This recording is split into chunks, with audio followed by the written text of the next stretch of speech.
Vous savez, quand vous organisez une fête, faites très attention. Dans les fêtes, dans les matins, il y a toujours des problèmes. Parce que les gens ne se contrôlent pas. Les gens sont emportés par la joie ou par la tristesse. Alors, les rois vante la beauté de sa femme à ses invités. J'ai une femme non Donabé Jacosa. Vous savez, à l'époque, quand on regardait les filles de Donabé, apparemment, Donabé a été au top de toutes les femmes. C'était la beauté exprimée. Vous avez vu les photos de Rachel, elle a dépassé Donabé. Et quand vous voyez une fille comme ça, c'est que sa mère, exactement la même chose. Amen. Vous savez, quand j'ai rencontré maman pasteur, Donabé Jacosa. Il y avait même un collègue missionnaire qui l'appelait Donabé. Mais sauf que comme Donabé avait une mauvaise réputation, on ne voulait pas trop mettre l'accent. La beauté exprimée. Amen. Amen. Ça va la maman pasteur. Et puis, je voulais dire à ma femme, reste comme tu étais, mais elle est devenue trop maman pasteur. Alléluia. Amen. J'ai regardé les photos de Rachel, je dis, hey, nous avons formé un produit avec l'aide de Dieu. Amen. Vous savez, on peut vous créer. Cette coiffeuse-là, celle qui a maquillé Rachel, je pense qu'elle dépasse toutes les coiffeuses. Amen. Regardez les photos de Rachel. On peut la vendre, on vend les photos aux États-Unis, on va mettre dans les magazines. Pourquoi je disais ça? Ok. Donc la reine Vati, on a dit, la reine Vati, maintenant le roi a vanté la beauté, comme je viens de vanter la beauté de maman pasteur et la beauté de Rachel. Maintenant le roi dit, les rois envoient des serviteurs aller dire maintenant à la reine de venir pour que mes invités puissent voir que ce que j'ai dit, c'est la vérité. Elle est vraiment dans la Benjamin. Quand les gens arrivent, madame, le roi veut que tu viennes. Vous savez quelle réponse elle a donnée? En tant que première dame, j'ai une réunion de première dame. Là, il se fait foutre là-bas. Et puis les gens ont ramené cette réponse. Roi, nous sommes allés, voici ce que la reine a dit. Va te faire foutre. Devant tous les conseillers. Quand le roi a écouté ça, il s'est dit, c'est grave. Maintenant, il convoque les conseillers. Qu'est-ce que nous allons faire? Puisque ça a été fait en public, devant tous les conseillers ont dit ceci. Si c'était dans la chambre, ça peut passer. Dans le compte à Bolimo, tu peux pardonner. Mais ce qu'elle a fait en public, si tu la pardonnes, donc c'est la première dame du pays qui a déshonoré les rois, et les gens, toutes les femmes du royaume vont faire la même chose. À cause de ça, le même jour, Vati a perdu la royauté. Par l'ongolais couronne, c'est comme ça que Esther est venue remplacer. Pourquoi je dis ça? Que ce soit le roi Hérode, que ce soit ce roi ici qui chasse Vati, c'est l'honneur de la parole donnée. Frères, sœurs, si dans nos milieux congolais, africains, on apprend à payer les prix pour la parole qu'on a prononcée, nous allons déjà beaucoup progresser. Amen. Quelqu'un vous dit, demain nous avons réunion. Demandez même aux musiciens. Ils font la répétition aujourd'hui, tout le monde est là. Et le lendemain, celui qui devait faire le lead n'est pas là. C'est un crime. Elle est comme si que la personne ne téléphone même pas. Elle ne fait rien.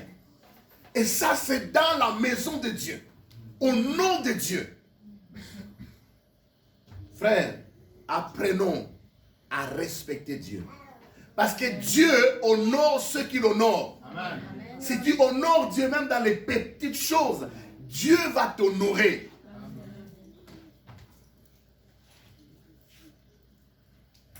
Il y a deux fils qui sont là. Il y a un qui dit, je veux aller au champ. Et puis il dit, et puis Aken a été. C'est-à-dire il a dit oui, mais il a fait comme un vrai Congolais. Pendant que le père attendait que le soir, il vienne donner les rapports, Et pourtant, il a été. Mais si tu avais dit non, le père aurait chargé l'autre frère ou un autre serviteur. Maintenant, on a perdu toute la journée. Parce que toi, tu avais promis et tu n'as pas réalisé. L'autre fils dit, je veux aller à la vigne. Non, l'autre fils dit, je n'irai pas. Et puis, il est dit, plus tard, il s'est repenti. J'étais en train de lire ce texte encore. Vous savez, nous devons aimer la parole de Dieu. Nous devons aimer la Bible. Beaucoup de pasteurs aujourd'hui prêchent sur le leadership. Ils prêchent sur beaucoup de choses qui n'ont rien à voir avec la Bible. Parce que les gens croient que la Bible n'est pas assez riche pour attirer les foules. Il faut commencer à raconter les histoires. Faisons comme avait dit les frères Matou Samuel à l'époque quand il était encore spirituel. Si tu as été appelé à la prédication, à l'enseignement, parce que la parole de Dieu c'est une puissance. La parole de Dieu est une sémence. Quand cette sémence est déposée dans un cœur, c'est pas pour rien que la Bible dit instruit l'enfant selon les voies qu'il doit suivre. Même quand il sera vieux, il ne s'en détournera pas. C'est une sémence qu'on dépose dans la vie des enfants. Même si les enfants ne maîtrisent pas tout, ne comprennent pas tout, mais la sémence va germer. Vous savez, quand vous sémez quelque chose, vous n'êtes pas obligé de venir chaque jour regarder. Quand on était enfant, parce qu'au Congo, c'est une terre bénie, fertile, maman fait la cuisine. Vous prenez seulement les bassines là où on a lavé la tomate. Les graines là qui tombent, vous allez les jeter comme ça. 2 jours après, ça commence à germer. Et nous, quand on était enfant, chaque jour, on va regarder. Chaque jour, on va regarder. Mais quand vous lancez la sémence, vous n'avez pas besoin d'aller regarder chaque jour. Vous n'allez fournir aucun effort. Cette sémence va commencer à germer. C'est là l'avantage des enfants qui sont nés dans des familles où la parole de Dieu est vécue. Amen. Amen. La sémence va germer.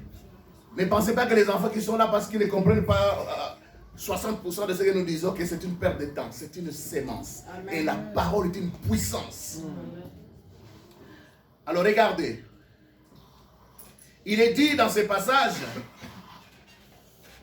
au verset 29, il répondit, je ne veux pas. Ensuite, il se repentit et il a. Quand on dit se repentir en français, se repentir. Mais dans la langue originelle où on a écrit le Nouveau Testament en grec, ce n'est pas le même mot. Il y a 2 mots qu'on utilise pour la repentance.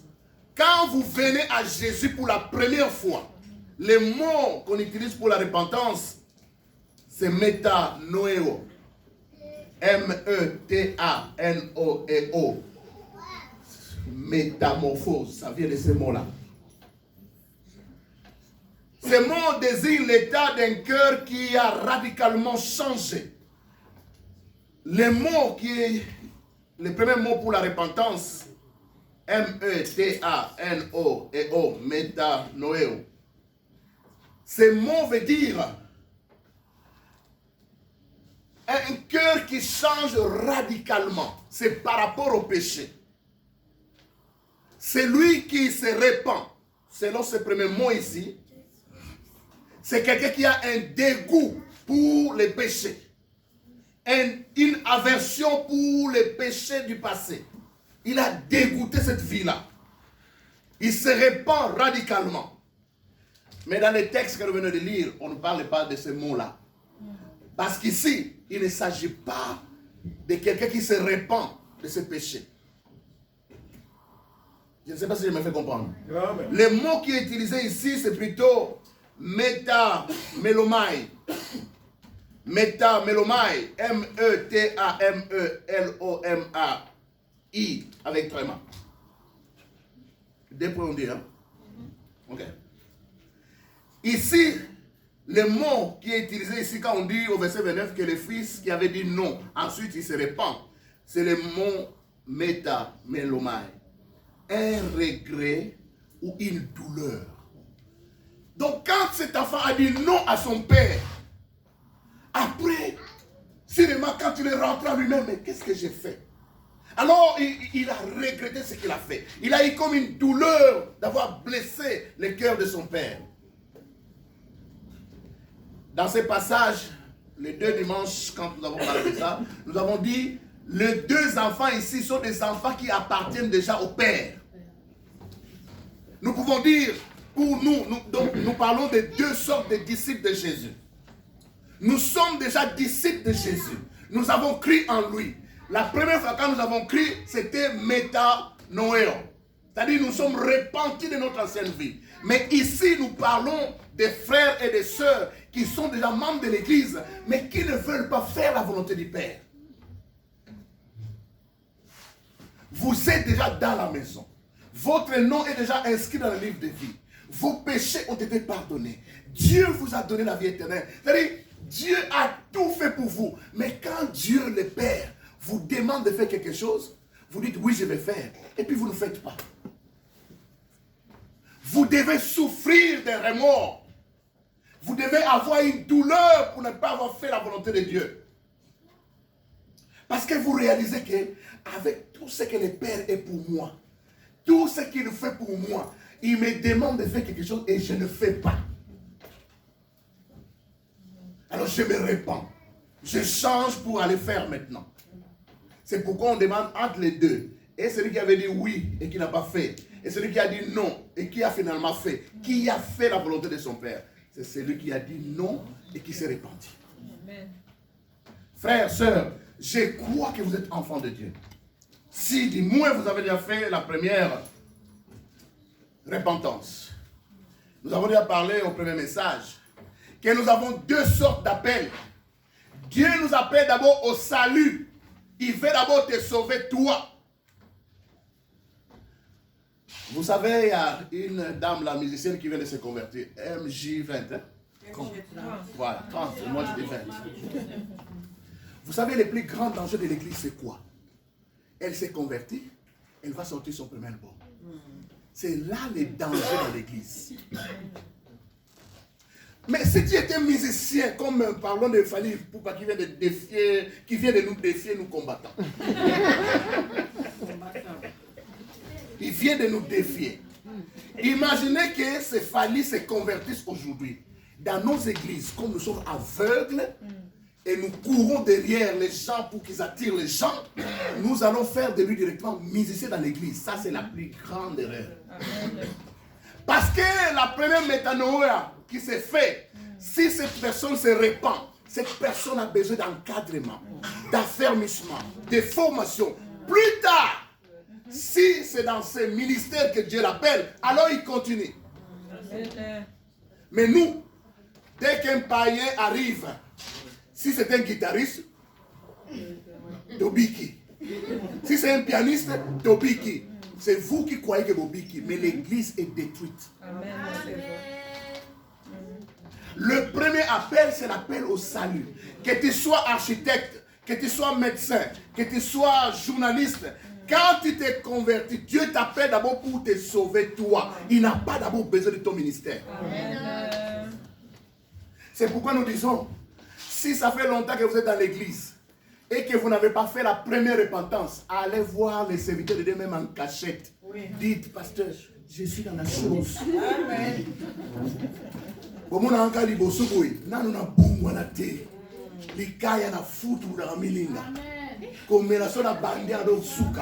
Allez, soyez comme des Nicodèmes, allez voir les pasteurs en cachette.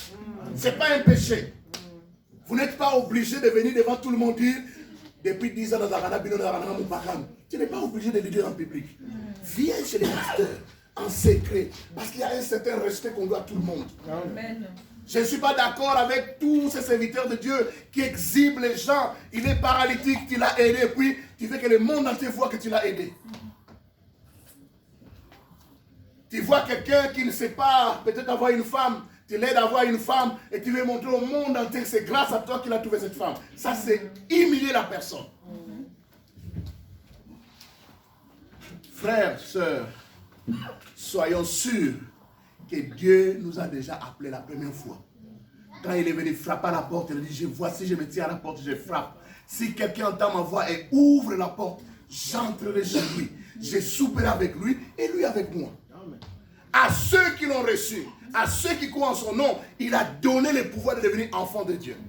Tout le monde n'est pas enfant de Dieu. Même tous ceux qui remplissent les églises ne sont pas tous enfants de Dieu. Le royaume de Dieu est semblable à un filet qu'on jette dans la mer. Ce filet va ramasser toutes sortes de poissons. Mais quand on a fini la pêche, si on n'est pas au Congo où on mange tout parce qu'il n'y a rien à manger, on va commencer à sélectionner ce qu'on mange et ce qu'on ne mange pas. C'est vrai qu'il y a des poissons qu'on ne mange pas.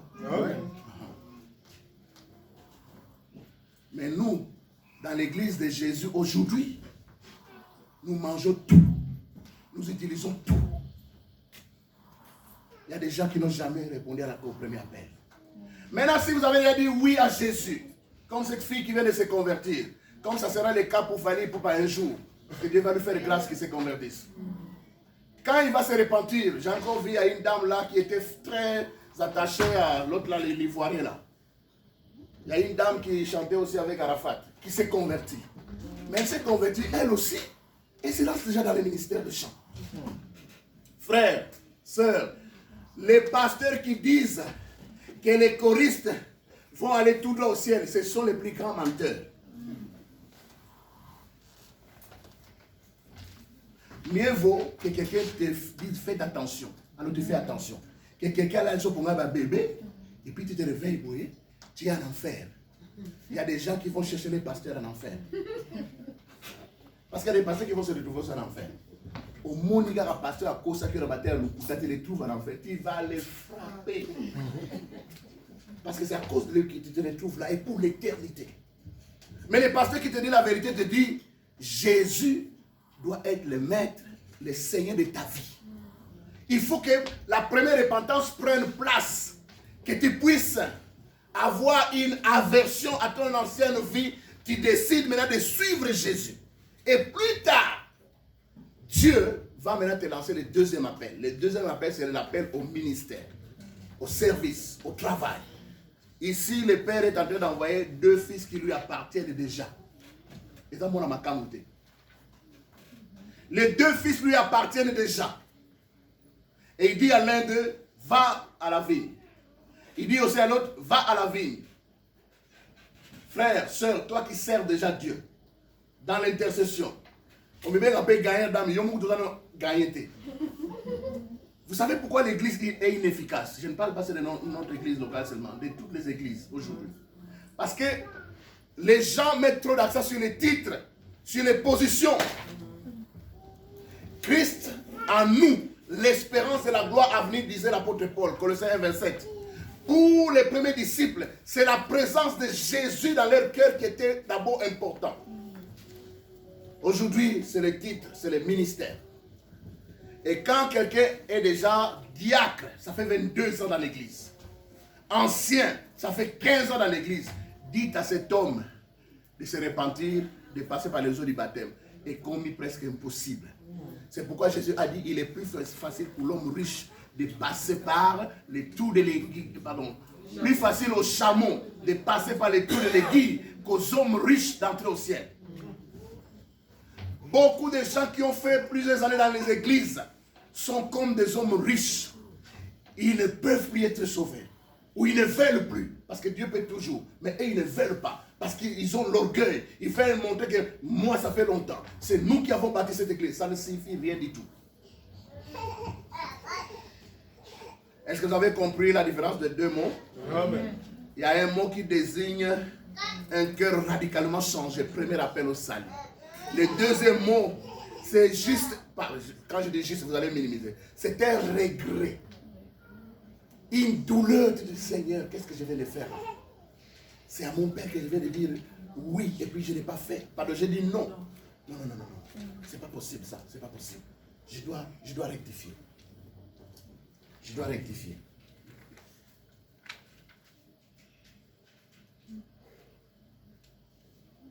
Vous devez avoir une relation personnelle avec Dieu.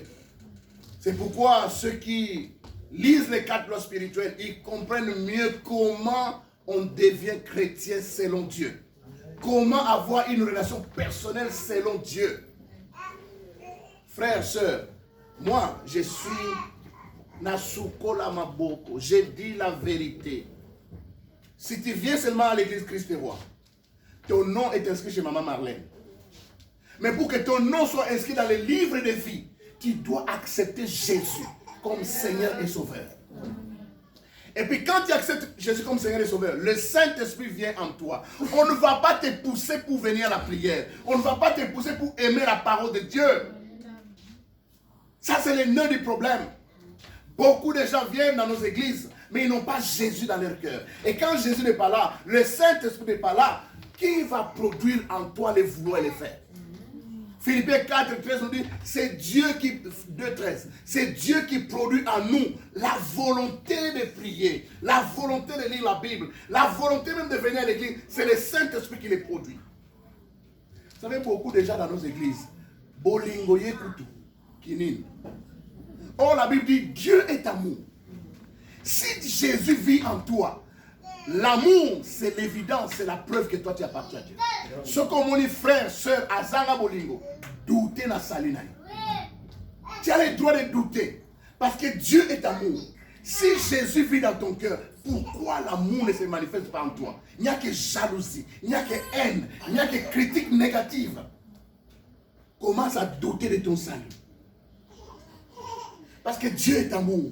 S'il vit en moi, la Bible dit, Dieu répand dans nos cœurs l'amour par le Saint-Esprit qu'il nous a donné. Il est dit dans Galates 5, 22, le fruit de l'Esprit Saint. C'est le Saint-Esprit qui produit ça. C'est comme si tu as un manguier dans ton champ. Quand il y a un manguier, c'est normal que tu aies des mangues. Si le Saint-Esprit vit en toi, c'est normal que tu aies soif de venir à l'église. C'est normal que tu aies soif de prier, soif de lire la Bible.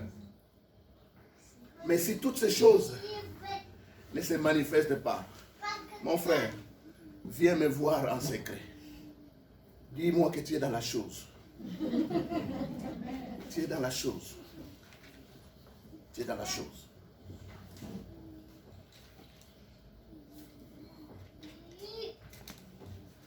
L'église ne doit pas être remplie des hommes qui ne sont pas passés par la première transformation. Nous allons souffrir, c'est comme des véhicules qui n'ont point de démarreur, même pas de moteur. Parce que le démarreur, c'est une pièce qu'on peut acheter aux mains. Mais la première repentance, c'est le moteur. C'est le moteur. D'où vient que le fils qui a dit non regrette maintenant? Pourquoi il regrette? Il regrette d'avoir blessé le cœur du Père. Vous savez, quand vous demandez à votre enfant de faire quelque chose, et l'enfant qui est déjà mature va dire non poliment et puis vous donne les raisons. Vous allez laisser passer, même si la santé. Mais quand un enfant vous dit fais ça, non, pourquoi? Je n'ai pas envie. Vous avez envie de les gifler. La plupart des Africains ont du mal à dire non parce que nous venons d'un arrière-plan où jamais on ne pouvait dire non aux parents. Est-ce que c'est une qualité? Je ne sais pas. Est-ce que c'est un défaut? Je ne sais pas. Mais le juste milieu.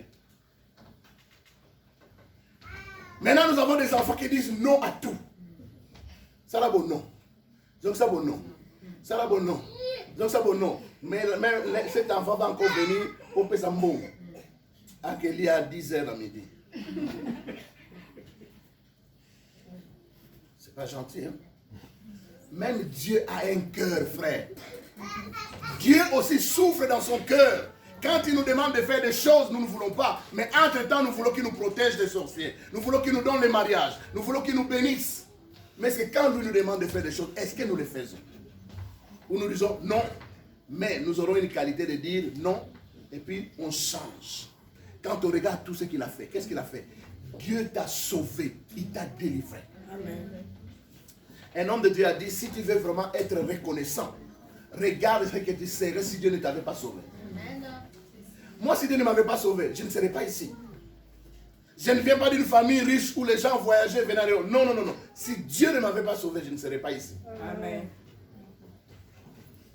Peut-être toi, tu viens d'une famille où vous avez des bourses d'études. Nous, on vient d'un pays où les bourses d'études, c'est pour les enfants d'eux. Et nous, nos parents n'étaient pas deux. Donc tu es là par la grâce de Dieu. Amen. En plein hiver, il y a beaucoup de gens qui dorment dehors. Tu as une maison chauffée. Mais quand Dieu te dit de faire quelque chose, tu dis non. Il y a beaucoup de gens qui meurent. J'ai continué à penser à la sœur Vicky, qui a laissé un bébé. Elle est partie, alors qu'elle servait Dieu. Entre guillemets. Mais Dieu te donne la vie. Mais quand Dieu te dit de faire quelque chose, tu dis non. Mets-toi à la place de Dieu. Mais je ne vais pas me mettre à la place de Dieu parce que vous savez ce que je vais faire. Mets-toi à la place de Dieu. Apprenons à nous repentir. Puisque nous sommes déjà ses enfants. Les noms sont déjà inscrits dans le livre de vie. Nos péchés ont été pardonnés. Nous avons la vie éternelle. La mort physique ne nous fait plus trembler. Parce que la mort n'est qu'un tremplin pour entrer dans l'autre vie. Mais malgré tout ce que Dieu a fait, quand Dieu te dit de faire quelque chose, tu ne veux pas mon frère, tu ne veux pas ma soeur. On raconte l'histoire d'un homme qui était en train de se noyer dans un fleuve ou dans une grande rivière. Et de loin, il y avait un pêcheur qui était dans une pirogue qui lançait son filet. Et cet homme-là criait, au secours, au secours. Cet homme a laissé son filet. Bang, pac, pac, pac. Il est arrivé là où l'homme est en train de se noyer. Il lance le filet et il tire pour le récupérer. Il le récupère, il le fait monter dans la barque, dans sa pirogue. L'homme s'est confondu. Merci, merci, merci. Vous savez les ingrats, quand vous les sauvez, comment ils sont. Ah, merci aussi raté. Maintenant l'homme lui dit, ok, quand je venais chez toi, j'ai laissé mon filet là-bas. Tu vas permettre que nous allions pour que je puisse récupérer mon filet. Papa Gédéon. Papa Gédéon. Je croyais que tu interprétais pour maman. Je l'interprétais, mais il est en train de comprendre. Ok, ça va. Donc, ils sont arrivés là où il avait laissé le filet. Maintenant, quand ce pêcheur tire le filet, il y avait beaucoup de poissons, c'était lourd à tirer. Il dit au monsieur qui venait de sortir des eaux, est-ce que tu peux prendre les coins du filet là pour que nous tire ensemble?